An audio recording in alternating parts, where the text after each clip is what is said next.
వారు రావడం జరిగింది. సార్ అక్కడి నుంచి వచ్చిన వాళ్ళందరూ ప్రొడ్యూసర్స్ అయిపోతున్నారు సార్ బ్యాక్ టు బ్యాక్.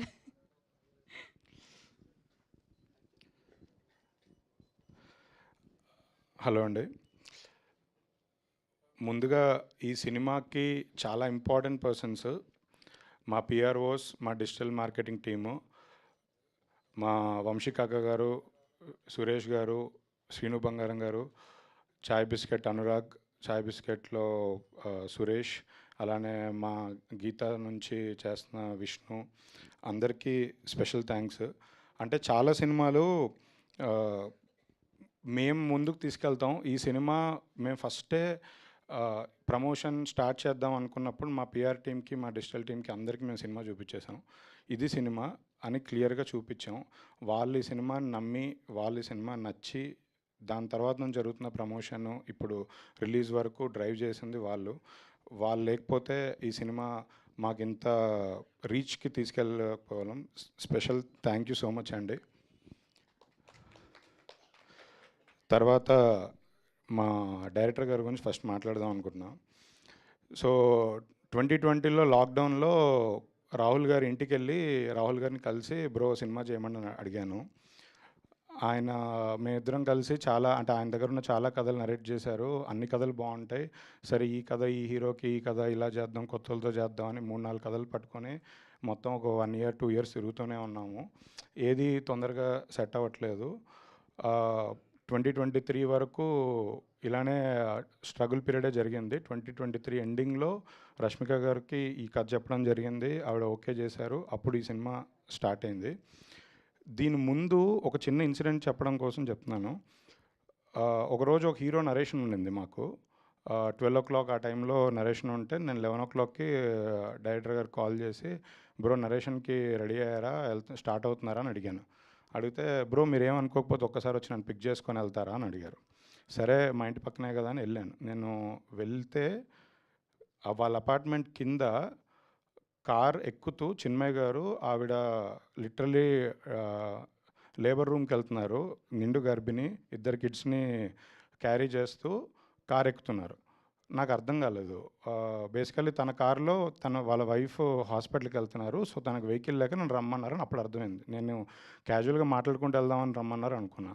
నేను అది చూసి బ్రో అసలు ఈ టైంలో నరేషన్ ఏంటి బ్రో, మీరు వెళ్ళండి, నరేషన్ పోస్ట్పోన్ చేద్దాం, ఒక 1-2 days తర్వాత పెట్టుకుందాం అంటే, లేదు బ్రో ఇది నాకు చాలా ఇంపార్టెంట్, ఈ టైంలో అంటే నరేషన్కి వెళ్ళాలి, నేను చిన్మయ్ గారు కూడా చెప్పారు ఇట్లా నరేషన్కి వెళ్ళి నరేషన్ అయిపోయాక హాస్పిటల్కి రమ్మన్నారు, నేను వెళ్ళాలి అన్నారు. నాకు అసలు ఏం మాట్లాడాలో అర్థం కాలేదు. చిన్మయ్ గారు కష్టపడుతూ కారు ఎక్కారు, స్టిల్ అలానే మళ్ళీ కారు దిగి నాకు అర్థం కాలేదు, సైలెన్స్లో ఉన్నా. ఆవిడ వచ్చి ఆల్ ది బెస్ట్ చెప్పి వెళ్ళారు. అంటే ఒక సినిమా పట్ల, ఒక సినిమా ప్రాజెక్ట్ షేపప్ చేయడానికి ఆ రోజు అంటే ఆ కపుల్ వాళ్ళు ఆ టైంలో నరేషన్కి రావడం అసలు నాకు నా లైఫ్లో నేను ఎప్పుడు మర్చిపోలేను. అంటే నా కళ్ళెమ్మట నీళ్ళు వచ్చేసింది ఆ రోజు. అలాంటి సిచ్యువేషన్లో కూడా ఆయన సినిమా కోసం తప్పిస్తూ ప్రయత్నం చేస్తూనే వర్క్ చేశారు. తర్వాత ఈ సినిమా షూట్ స్టార్ట్ అయింది. అంతా బాగుంది. రాహుల్ గారి ఫాదర్ ఎక్స్పైర్ అయ్యారు రీసెంట్గా. ఆ టైంలో కూడా నేను రాహుల్ గారిని పలకరిద్దామని వాళ్ళ చెన్నై వెళ్ళాను వాళ్ళ ఇంటికి. వెళ్తే ఆయన మామూలుగా చాలా డల్గా ఉంటారు అని కొంచెం ఓదార్దామని వెళ్తే ఆయన బ్రో ఒక జస్ట్ 11th డే వరకు ఉండమంటున్నారు బ్రో, అప్పటి వరకు వెళ్ళొద్దు అంటున్నారు, నేను 11th డే కార్యక్రమం చూసుకొని వచ్చేస్తాను బ్రో అంటే, నాకు అసలు ఏం మాట్లాడాలో అర్థం కాలేదు. ఈ మనిషి సినిమా కోసం ఎంత పిచ్చితో, అంటే సినిమానే లైఫ్గా చూశారు. తన ఫ్యామిలీ మెంబర్స్కి అంటే వాళ్ళు ఎలాంటి సిచ్యువేషన్లో ఉన్నా సినిమాకి మాత్రం ఎప్పుడు తక్కువగా చూడలేదు. సినిమాని కంటిన్యూస్గా ఆయన ప్రేమిస్తూనే సినిమాతోనే ట్రావెల్ అవుతున్నారు. అంటే ఇలాంటి డైరెక్టర్ని అసలు చాలా అరుదుగా చూస్తాం. అందరం సినిమాల కోసం కష్టపడతాం, కానీ అదే లైఫ్ అదే ప్రాణంగా పనిచేసే డైరెక్టరు అసలు నా లైఫ్లో మీలాంటి డైరెక్టర్తో పనిచేయడం నా అదృష్టం. నేను ఎప్పుడూ ప్రౌడ్గా ఫీల్ అవుతాను. తర్వాత ఎన్ని సినిమాలు చేసినా, ఎంతమందితో ఏదున్నా, మీతో ఉన్న జర్నీ నేను ఎప్పటికీ మర్చిపోలేను. ఫర్ ఎవర్ లైఫ్కి మీరు నాకు నెక్స్ట్ సినిమాలు చేయాలి, బట్ స్టిల్ లైఫ్కి మీరు నా బెస్ట్ ఫ్రెండ్. నాతో పాటు అలానే మన జర్నీ కంటిన్యూ అవ్వాలని కోరుకుంటున్నా. సినిమా టైంలో 100 సార్లు ఆయనకి బిగ్గెస్ట్ ఎనిమీ నేనే, బిగ్గెస్ట్ ఫ్రెండ్ నేనే ఈ సినిమాకి. మేమే తిట్టుకుంటాం, మేమే కొట్టుకుంటాం. అన్ని ఎమోషన్స్ మా ఇద్దరి మధ్యలోనే ఉంటాయి. రీసెంట్గా ఒక 2 డేస్ బ్యాక్ అన్నపూర్ణ స్టూడియోలో మొత్తం ఫైనల్ కాపీ రెడీ అయిపోయి యూఎస్ కాపీ ప్రింట్ వెళ్ళిపోతూ నైట్ ఆయన 3 o'clockకి నన్ను ఇంటి దగ్గర డ్రాప్ చేసి ఆయన ఇంటికి వెళ్తున్నారు. మా ఇంటి దగ్గర కార్ ఆపి జస్ట్ నేను దిగే ముందు 2 minutes నాతో మాట్లాడుతున్నారు. ఆయన ఒక ఇంపార్టెంట్ థింగ్ చెప్పారు. అంటే ఈ సినిమా జర్నీ గురించి మాట్లాడుతూ, ఈ సినిమా సూపర్ హిట్ అయితే ఇప్పటివరకు లైఫ్లో ఆయన హైదరాబాద్లో అసలు ఆయనకు సొంత ఇల్లు లేదు ఎక్కడ. కనీసం ఈ సినిమా హిట్ అయితే నెక్స్ట్ సినిమాకి మంచి రెమ్యూనరేషన్ తీసుకొని ఒక ఇల్లు కొనుక్కుంటాను బ్రో, 2 కిడ్స్ పెద్దగా అవుతున్నారు, వాళ్ళని చూసినప్పుడల్లా ఒక ఇల్లు కొనుక్కోవాలనిపిస్తుంది అని మాట అన్నారు. బ్రో, ఈ సినిమా హిట్ అయ్యాక మీకు మీ సొంత ఇంటి కల నేను నెరవేరుస్తాను. మీరు సినిమా తర్వాత ఎప్పుడైనా చేయండి నాకు, కానీ మీ సొంత ఇంటి కల నేను నెరవేరుస్తాను. మీకోసం కాదు, మీ ఫ్యామిలీ అందరి కోసం, మీ కిడ్స్ కోసం.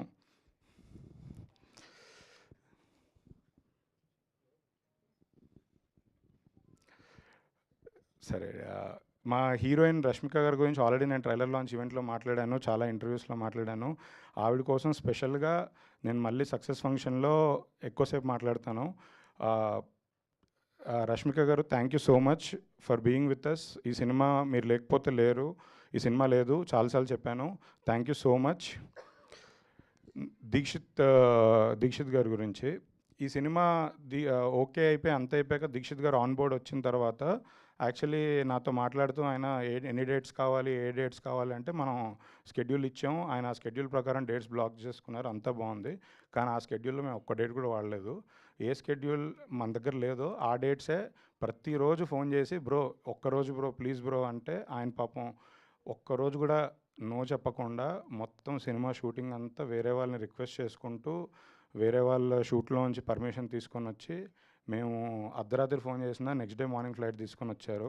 Bro, thank you so much.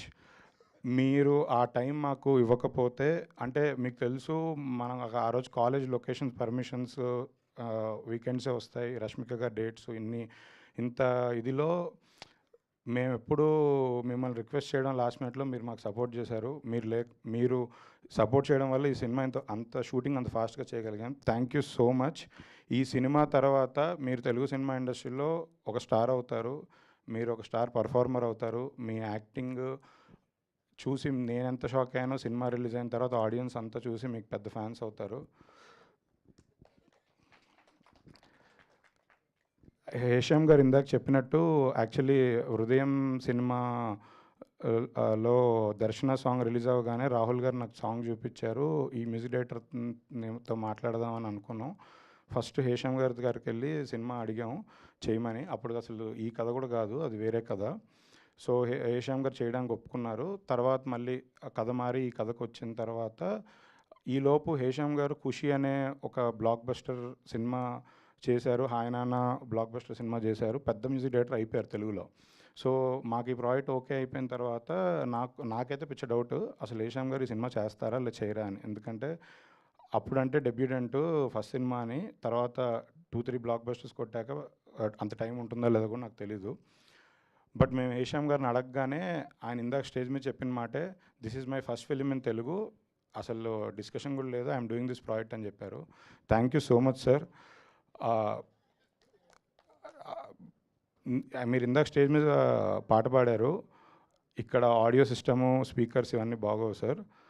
Definitely ఈ సినిమా రిలీజ్ అయిన తర్వాత సక్సెస్ మీట్లో మీతో మ్యూజికల్ కాన్సర్ట్ పెట్టించే బాధ్యత నాది.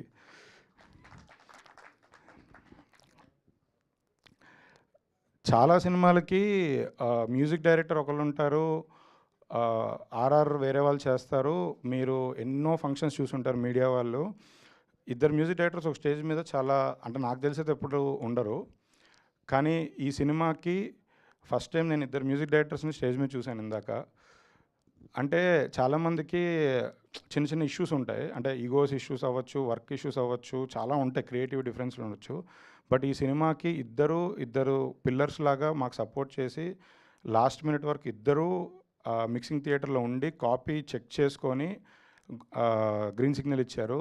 Thank you so much for giving us that time and keeping so much of effort in the last minute. Thank you so much.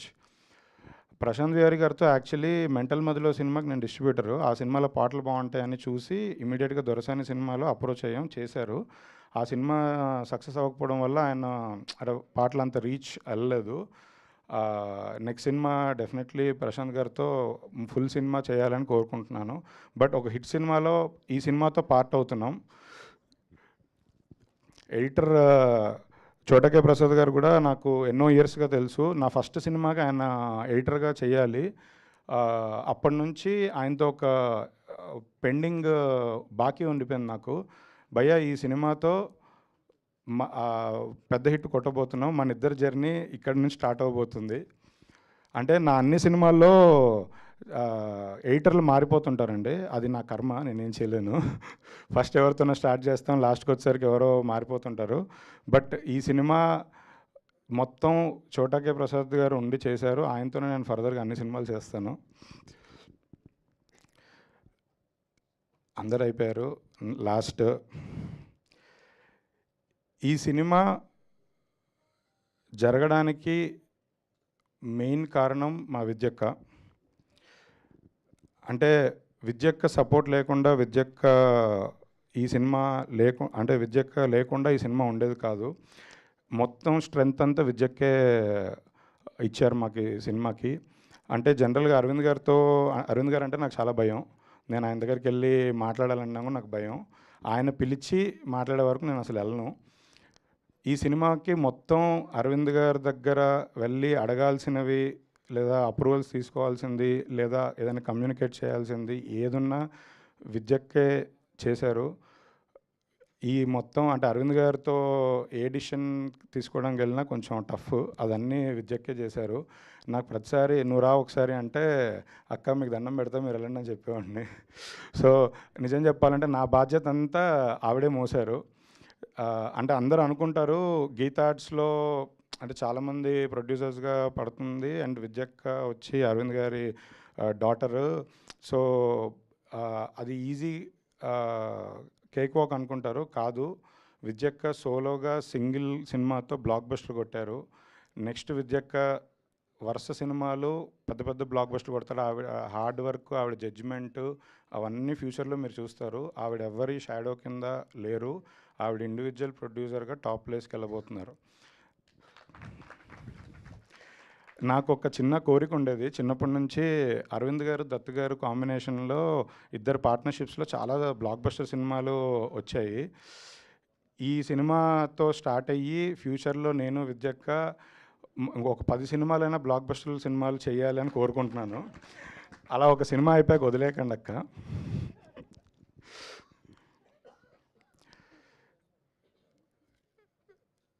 Arvind గారు గురించి నేను ఏం మాట్లాడినా చాలా తక్కువ సార్. ఎన్నిసార్లు మాట్లాడినా, ఎన్నిసార్లు ఏం చెప్పినా లాస్ట్లో మీ గురించి ఒక మాట చెప్పకుండా ఉండలేము సార్.